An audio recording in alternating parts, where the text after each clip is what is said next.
Diretoria, o Quinteiros não é mais o treinador do Grêmio e já vai tarde, porque o Grêmio esse ano viveu alguns dos momentos de altos e baixos e de doce ilusão de um campeonato estadual. Infelizmente. O Quinteiros, quando chegou no Grêmio, ele não fez uma aposta errada. Ele pegou os jogadores estrangeiros, que muitos deles não tinham lá a sua paixão pelo Renato, por umas questões culturais da maneira de trabalhar e etc., e aplicou a metodologia dele. Os gringos compraram o barulho dele. E lá pro dia, não vou dizer o dia, mas lá para Grêmio e São Luís, no Campeonato Gaúcho, o Grêmio realmente jogava muito bem. O Grêmio jogava um futebol bonito de ver, forte, intenso, e que você olhava e falava, eita, isso aqui tá dando liga. O gremista começou a se empolgar. Fala, pô, eu tô vendo, não tô vendo o resultado, tô vendo que o Grêmio tá jogando futebol maneiro. Né? Tal qual foi o time do Soares, que já no Campeonato Estadual começou com algumas goleadas, um bom futebol, falou, pô, isso aqui vai dar liga. E aí se criou a ideia de que, pô, peraí, trocamos o treinador, botamos vários estrangeiros, jogadores novos aqui no time, e a coisa parece estar fluindo. E o Quinteiros começa o trabalho e o Grêmio vai ganhando. E eu me lembro que eu disse pra esse amigo o seguinte, cara, eu concordo, eu também estou empolgado com o futebol do Grêmio, mas vamos esperar os jogos maiores? Porque o Campeonato Gaúcho, os campeonatos estaduais são todos muito fracos. O Campeonato Gaúcho é mais fraco do que o Paulista e o Carioca. Então ele está um nível ainda abaixo. Então vamos esperar, porque tem a questão psicológica, tem os jogos grandes e tal, vamos esperar. O Grêmio perde para o Juventude na primeira fase do Campeonato Gaúcho. Mas é um jogo. E aí o Grêmio vai para a semifinal do Campeonato Gaúcho e ganha do Juventude, depois ganha muito bem o jogo de ida. E no jogo de volta já se enrola todo com uma expulsão, consegue se classificar lá na Bacia das Almas e tal, mas passa. Quando chega na final contra o Internacional, ele é engolido pelo Internacional dentro de casa. Nesse meio tempo, o Grêmio joga também pela Copa do Brasil e ele não bate o São Raimundo, ele passa nos pênaltis. Ele não bate o Atlético em Minas Gerais, ele passa nos pênaltis. Volta para jogar o Grenal, empata o segundo jogo, o Inter já tinha vantagem, 1-1 e o Inter é campeão. Começa o Campeonato Brasileiro. Ele joga o primeiro jogo contra o Atlético Mineiro e um resultado muito enganoso a vitória do Grêmio. Porque o Atlético Mineiro foi muito melhor do que o Grêmio, o Volpi foi o melhor jogador em campo e o Grêmio acaba conseguindo um resultado de 2-1, que nem ele sabe muito como é que ele conseguiu. Sobrevida, vem o Luquenho, coitado do Luquenho, o Grêmio vai lá fora de casa e ganha o jogo. Vem o Ceará, 2-0 e um Grêmio que não pega na bola. Aí tem o respiro de pegar o Atlético Grau, 2-0. Quem é que vai... O Atlético Grau, irmão? E nesses respiros de jogos menores e campeonatos menores, o Quinteiros respirou. Mas o torcedor do Grêmio já não estava mais enxergando ali um time que estava ganhando. Ele já estava começando a enxergar e falar, pô, esse time não joga nada. Esse time ganha na base do Deus me livre. É uma bola achada de um ou outro. Insistência em alguns jogadores que claramente não estão funcionando. O Pavon, quando veio do Atlético Mineiro, você fala, pô, o Pavon foi mal no Atlético Mineiro? Não. O Pavon é ruim? Não. Não, é um jogador interessante. Dentro das possibilidades financeiras do Grêmio que não são enormes, é um jogador interessante. Só que aí o Pavon é titular, o Pavon joga na esquerda, joga na direita, você fala, pô, mas que loucura, o Pavon não rendeu com o Renato, não tá rendendo agora. E Pavon, e tira o Cristaldo, entra o Monsalve, sai o Monsalve, entra, ele tá tentando, ele tá fazendo o teste, ele não tá sendo omisso. Você não pode dizer que o Quinteiros foi omisso. Ele mudou o time, mas ele nunca achou o time. Ele em nenhum momento ele conseguiu encontrar um time que tenha bons volantes e que tenha criação, transição para os atacantes. Ele botou todo mundo que você pode imaginar de ponta direita e ponta esquerda para fazer jogada e chegar no Bright White. Essa bola não chegava o tempo todo. Essa bola chegava em lances isolados. Então, nem o Belga na esquerda, nem o Christian na direita, Pavon dos dois lados, Monsalve, não Monsalve, Cristaldo no meio, não Cristaldo, o que fosse. Ele consegue entender que o Vila Sante é o volante titular e que do lado do Vila Sante vai ser o Dodi, vai ser o Camilo, vai ser... Ninguém se firmou. Você consegue entender que você não tem laterais que se firmaram na posição. Você consegue entender que você tem uma zaga que tem algumas possibilidades razoáveis, um goleiro que se adaptou, um centroavante que é muito bom e que você tem no Monsalve uma expectativa. Mas como eu disse desde o ano passado, quando o gremista entendia, eu assistindo o Monsalve entrar em alguns jogos, que o Monsalve era a salvação do Grêmio. Não é. Calma, o Monsalve tem potencial. Não significa que o Monsalve esteja pronto para ser titular, porque toda vez que ele foi, ele não entregou nem perto do que ele entregava no segundo tempo, entrando num jogo diferente.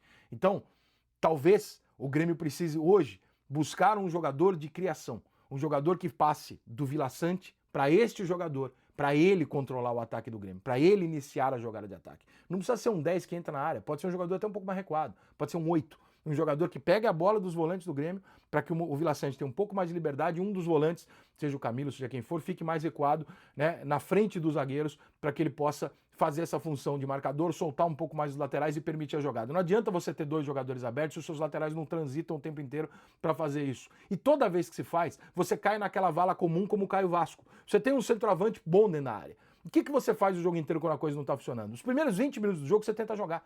Pode reparar que os primeiros 20 minutos, normalmente, o Grêmio até tenta jogar. Ele bota a bola no pé, sai jogando aqui e tal, não sei o que, não sei o que lá. O adversário começa a marcar o Grêmio porque ele vai ficando previsível. E na medida que ele fica previsível, ele entra no modo desespero. O modo desespero é, eu não sei como chegar a bola lá na frente. Eu não tenho uma jogada que se repete, ou seja, eu não tenho nada treinado. Não tenho nada que funcionou.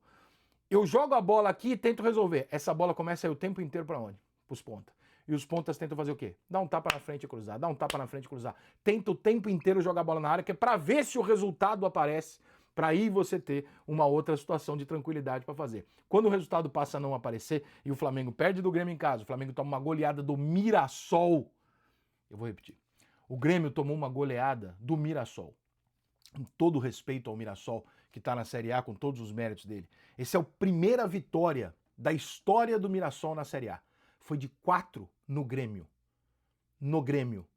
O Grêmio não perde de 4. O Grêmio não pode perder de 4. Time nenhum grande pode perder de 4 se não for uma situação atípica. Time jogador expulso, por causa do caralho e tal. Você não pode. Você pode perder para um time grande. Agora, você vai perder para o Mirassol de 4? Não, você não pode. Então o Quinteiros cai bem caído. A demissão é justa. Rica, quem que você traria? Cara, é difícil, irmão. O que você tem no mercado hoje é um Tite que, pelo que dizem, não aceitou vir pro Grêmio quando o Grêmio quis. Então não sei se tem alguma, mas acho que o Tite era o 0-1, na minha opinião. Acho que o Tite é o treinador que mais combina, estilo de jogo, identidade com o Grêmio, precisa se reerguer nesse momento e tal. Porra, eu acho que o Tite seria do caralho no Grêmio. Acho, porra, se eu fosse o Tite, eu ligava pro Grêmio.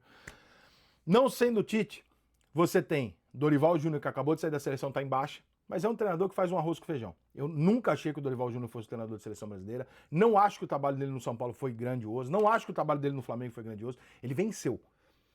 É meio diferente. Você vencer nas circunstâncias, você vencer com o melhor time e você fazer algo realmente que você fala, pô, a mão do técnico aqui. Porque você tá vendo o Abel no Palmeiras. Pô, o Abel pegou o Felipe Anderson e botou o cara quase de ala direito. Você fala, mas pô, o Felipe Anderson de ala direito? Pois é, ele ganhou os 2 jogos que ele não ia ganhar. Os 2 jogos que ele tava fudido, vão falar isso. Agora o Palmeiras, do jeito que tá, ele foi lá e reverteu. No clássico contra o Corinthians e ganhou do Internacional em Porto Alegre. Os 2 jogos ele resolveu o problema botando o Felipe Anderson de direita. Mão do treinador. Você tá vendo que o cara tá fazendo uma coisa que os outros não fariam. Você não espera isso do Dorival. É um cara que vai fazer o arroz com feijão? O arroz com feijão, irmão, é 10º lugar pro Grêmio esse ano. É isso. Tá? Quero uma coisa maluca diferente. Diniz. Eu não sei se o Diniz é um cara pro Sul. Por quê? Tem as características do futebol do Sul, que é um jogo mais brigado, você preza muito pela garra, pela raça. O Diniz não é um cara, né? O Diniz ele quer isso, mas o Diniz é posse de bola, né? Um outro tipo. O torcedor do Grêmio vai ter essa paciência. O Grêmio tem esse tempo a perder de correr esse risco? Eu gosto pra caralho da proposta do Diniz. Gosto pra caralho.